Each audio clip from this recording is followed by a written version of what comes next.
Zeke's holdout just might not be the biggest problem in Dallas. Is this another example of the organization bypassing agents in an attempt to deal with players directly?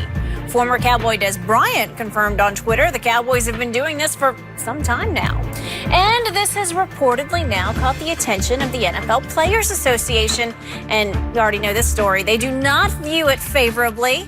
Shannon, you've always been close with the ownership for the teams you played for. How do you feel about this? Skip is wrong. There's a reason why. No matter how much money you have or you don't have any money, if you do something wrong, the legal system will find you representation. Because they know you're not as qualified to defend yourself as the guy that's prosecuting you. There's a reason why in the NFL you have an agent, because you're not equally as adept at negotiating as these guys. And Jerry, but Skip, this is Jerry's MO. Jerry does not think the rules apply to him. That's why he was able, instead of being with StubHub like the rest of the NFL, he says, I want SeatGeek. There's a reason why when all the NFL had Coca-Cola as its snack, he went to Pepsi. He was the very reason that Reebok had a 10-year deal instead of Nike, because everybody was wearing Reebok and Jerry did the deal with Nike. So the NFL says, I tell you what, everybody is going to do this, because once Jerry did the deal, you saw Jacksonville go to Nike and the Broncos went to Nike and this and that. When Jerry said, no, the NFL said, no, we done with this. So Jerry was brilliant. Yeah. He was ahead of his time. But what Jerry thinks, the rules don't apply to him. The NFLPA says that if a player has representation, you must deal with that player's representation. Now, Bobby Wagner, Richard Sherman are the two guys that I know, there might be others, Skip, that represents themselves. Well, if that's the case, well, we understand you're going to deal directly with the player because the player is the representative and he's also the player. We get that. But when a player has a representative, for you to try and circumvent that, because, Skip, Jerry plays the emotional string, and at the end of the day, Skip, that is your boss. How do you tell your boss? That's not Jason Garrett. Skip, that's not the running backs coach. That's not Will McClay. Skip, that is the boss of bosses. How do you tell him no? I mean, as he might ask me to do, Whit might ask me to do something, I was like, nah, I'm busy. But if Shanks says, Shannon, can I see you for 10 minutes after work? I'm going to tell Shanks no. Nah, bro, I'm busy. You're just going to blow off Azzy and Whit like that? Not to say. See, no, I will say, hey, guys, hey, I need to get home and let the dogs out. The dogs be there. You know, I need to let them out. I feed them. But if Shank said, hey. You rank your bosses. I see. Yeah. Yeah, you know what? I don't. Skip, let me tell you. If Azzy and Whit want to talk, I'm wide open. You talk to you about everything. I will rearrange everything for those guys. Let me tell you how you do this, Skip. Let me tell you how the importance of bosses. Look at office space. Who do you think has the biggest office? Well, I don't know. I haven't measured. I don't know. I feel very comfortable in saying that Shanks' office is bigger than Witt's, Charlie Dixon's. Charlie Dixon's got a pretty big office. Yeah, he does have a big, nice corner office. Yeah. But then you see, Shanks' office is on top of his office with a bigger corner. Okay. That's fair. But, Skip, this isn't right. And you know this isn't right. This is not how you do business. You go through the representative and you don't play because they're the players at a disadvantage. You said Jerry Jones has been doing hundreds of millions of dollars deals basically for 40, 50 years. And you take a guy that's not his expertise. Jerry Jones did not hire any of these guys because he thought they were going to be great financial guys or great negotiators. He hired them because he knew they were going to be damn good football players. And you're asking a guy to go out of his realm to do something against you that's in your wheelhouse. It's wrong, Jerry, and Jerry knows it. And the NFL needs to step in and take a couple of draft picks from him to send a message. Really? Yeah, send a message. You hate those Cowboys? I don't hate them, Skip. That's wrong. You know, Skip, if you're doing something, Skip, my grandfather tell you, my brother and I, he said, son, don't do wrong if right is an option. Don't do that. He said that? Yeah, Skip, that's an option. That's absolutely brilliant. It's simplicity, but brilliant. Yeah, why does Jerry do that? And you're going to defend it. You're going to defend it. You're going to sit right across there and defend it, Skip Bayless. Tell me you're not going to defend this. I did read the anecdote last night from Des Bryant about how when he was negotiating with Jerry, at some point Jerry asked him to come up and sit with him in the box or whatever. And he said, Jerry, if you came down on the field and tried to cover me, what would happen? And Jerry said, you'd kill me.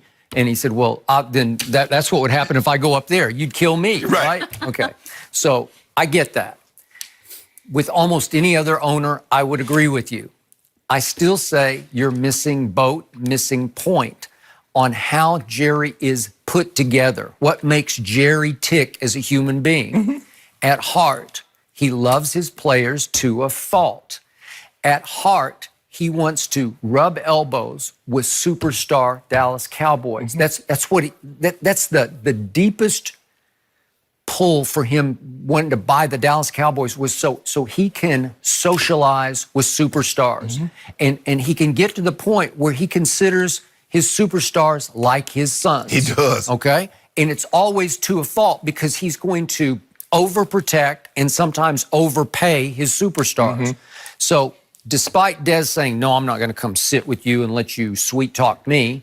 And again, you can say Jerry can be a silver-tongued devil or a used car salesman or a snake oil salesman. You can go all the way to snake oil if you want to. I get all that.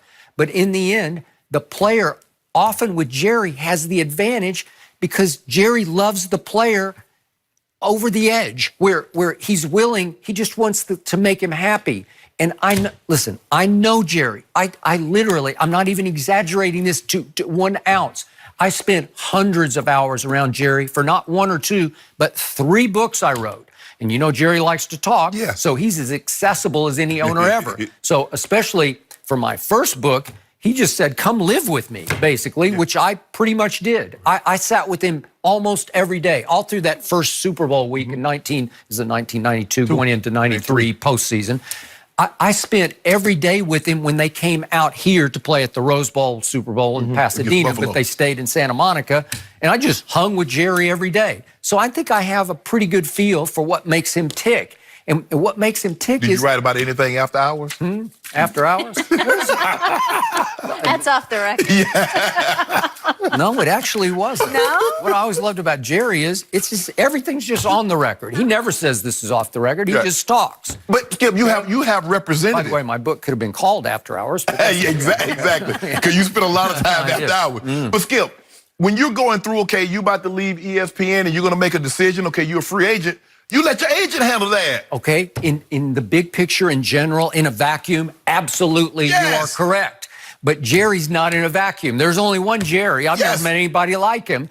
And I still say Zeke and his guy Rocky Arsenault and whoever else you want to throw, Todd France into the equation, they picked the wrong strategy. The strategy was to send Zeke to camp for day 1 and to let him buddy up with Jerry and sit with Jerry and sweet talk Jerry and get Jerry more on their side because Jerry tends to overpay his superstars. What did Des get? He still got 5 years, $70 million with 45 guaranteed. With nobody up. Yeah. Let the agent handle it. No, he was buddying. But here's the thing, though, Skip. Zeke's looking at it, like you said, you hate training camp because all you want to hit a 907 and a back goes down.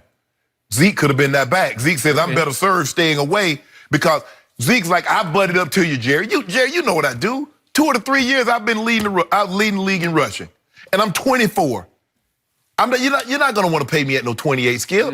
So this is the highest value. And for Jerry to somehow, Skip, when you know it's the rule and you deliberately go outside of it, at what point in time do you say, you know, now, the NFL always tell the players if they fail a drug test, you're responsible for what's in your body.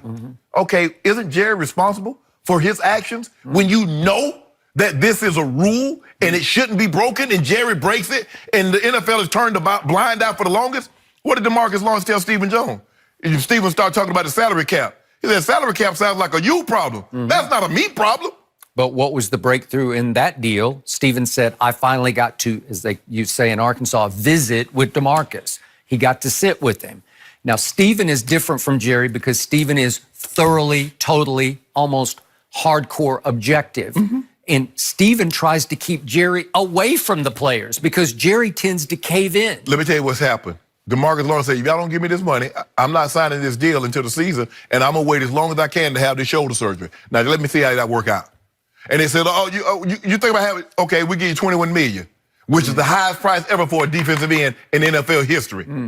That's what got the deal done, Skip Bayless. All right, I got to tell you, if Zeke had reported day 1 to camp, and as he's walking off a practice field after camp practice number 1, he'd put his arm around Jerry and said, man, I have missed you through this offseason. I love you, man. I love you like a father. Jerry would melt in his arm. He would just melt. He knows how Zeke feels about it. And if Zeke said, I want to retire a Dallas Cowboy and just lay it on thick, Jerry tends to say, you know what? That was Zeke said. I just got to give this up. I love you too. Zeke said, you are my son.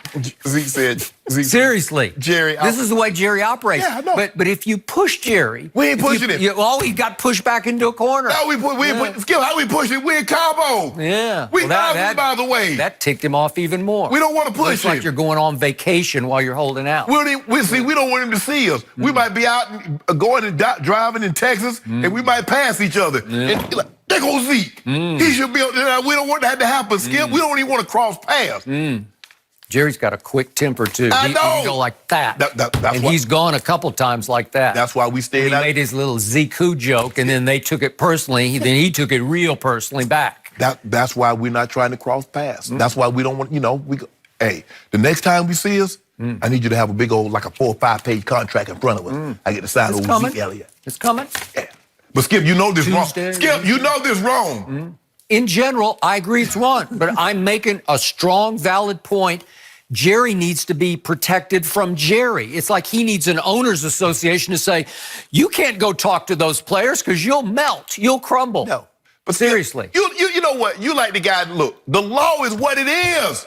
We might not like the law. Okay, if you don't like it, if you want the owner to be able to talk directly to the player if he has representation, okay, change the rules. But you can't complain about it. It's like that's all up to the agent/lawyer. If they want their client to buddy up with the owner, well, some might. It might be strategically wise to do that. Yeah, we might take a phone call, but it's gonna be, I just want to let you know, Jerry, you're on speaker. Go ahead. Oh, okay. Zeke, hey, Jerry, it's Zeke. Jerry would just hang that one that's what we gonna do. That's why that's exactly. Put Jerry on speaker, and Jerry's put you off the phone. No, because I already know. Because see, if you're not on speaker, you're gonna be saying things that I can't hear. I gotta get close to Zeke. Zeke, what he saying? And Zeke's like, no, speaker. Everybody need to be in to hear what you're saying, Jerry. Make sure you ain't saying nothing sneaky. Skip, you know he's sneaky. Would you just admit that you're scared to death they're going to get Zeke signed before game one? That's all this is about. Skip, I want them to get Zeke signed because the more people they sign, like Steven said, less of the pie there is. Old Dak. Old Dak. Yep. 30, what'd you say Dak was? 32 and 16? And can't get not even a slice of the pie. Yep. They won't even let Dak smell the pie. Big old nice apple pie. Did you see what Sean Lee said yesterday? He's never been on a Cowboy team this deep and this experienced with talent. Well, consider this not, because Zeke ain't there. If Zeke was there, I might agree with him. But since Zeke ain't there, Zeke ain't on the team. Zeke is in Cabo. Yeah. He also said this team has more fun playing football than any he's been on. This team is poised to go on a big Super Bowl run. Is he taking a shot at other teams? Or is he saying the other teams didn't have fun? Or they didn't like each other? How would he know? I'm just asking you a simple question. He's talking about what he knows inside his. That's what I'm saying. Or is he saying the other teams that he's played on, the players didn't have fun? They didn't like each other. Is that what he's saying? Mean the other Cowboy teams? Yes. So he's taking. Saying. But you do know Sean Lee was on those teams, right? He was on those teams. Oh, okay. He was the captain of those teams. Okay, so and Des Bryant was on a couple of those teams, and he went completely south. And he made life miserable for that locker room. Oh, stop it, Skip, man. I'm not going to let you do that. I'm not going to let you do that to Dez Bryant, that all the ills that transpired with the Cowboys was Dez Bryant's fault. It was not. You said a lot of that. No, I said, Skip, I've been abundantly clear. I'm on the record. I'm on CD. I'm on MP. I've said that Dez Bryant was not. I know you're on IG. Yeah, exactly. But I said Dez Bryant was not a technician. He was not fundamentally sound. He could not, and he did not, whether they allowed him or not, to run the route tree. But every ill that happened with the Cowboys is not Dez Bryant's fault. He made more waves than catches. More waves than catches. Stop it. Last 2 years. What about Tony Romo throwing all them picks? Well, that happened too. What about Jerry Jones with all those misses he had? What they got to do with it? Okay, so I ain't gonna let you. All I care about is now. Okay, and now is poised for Super Bowl. Jerry is wrong, and you know it. All right, fine. Commissioner ought to take about 2 or 3 draft picks to send him a message, let him know you can't do this. Let Zeke sit down in Cabo.